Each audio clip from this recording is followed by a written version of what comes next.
પાલ વિસ્તારમાં રહેતા પરિવારના કિશોરી સાથે પાનની દુકાન ધરાવતા રામકેશ નામના શખ્સે સંબંધ કેળવ્યો હતો.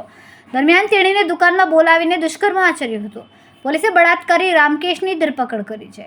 પાલનપુર પાટિયા સંત તુકારામ સોસાયટીમાં રહેતા રામકેશ રામખિલાડી પ્રજાપતિ પત્ની અને 4 સંતાનો સાથે રહે છે. તેમજ પાલસુડા આવાસ નજીક પાલ કોલ્ડ ડ્રિંક્સની દુકાન ચલાવે છે. તેની દુકાનમાં ફૂડ પેકેટ લેવા માટે નજીક રહેતા શ્રમિક પરિવારની 15 વર્ષીય પુત્રી આવતી હતી.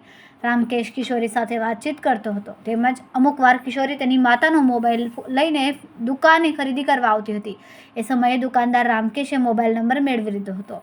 પછી માતાની ગેરહાજરીમાં દાદા અને કિશોરી દુકાનદાર સાથે પણ વાત કરતી હતી. ત્યારે 1 માસ અગાઉ રામકેશે બપોરે દુકાને ખરીદી કરવા આવેલી કિશોરીનો હાથ ખેંચીને અંદર બોલાવીને જબરદસ્તી કરીને એકલતાનો લાભ લઈને હોઠ પર કિસરી હતી. દુકાનદારના અજુગતા વર્તન અંગે તેણીને વિરોધ કર્યો હતો, છતાં તેણી સાથે દુકાનમાં દુષ્કર્મ આચર્યું હતું.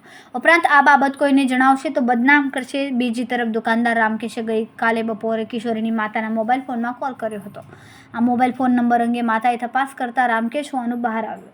રામકેશનો કોલ કેમ આવ્યો એ મામલે કિશોરીને માતાએ વધુ પૂછપરછ કરતા કિશોરીએ વાત કરી હતી. અંતે કિશોરીની સાવકી માતાએ રામકેશ પ્રજાપતિ વિરુદ્ધ ફરિયાદ નોંધાવતા પાલ પોલીસે તેની ધરપકડ કરી હતી.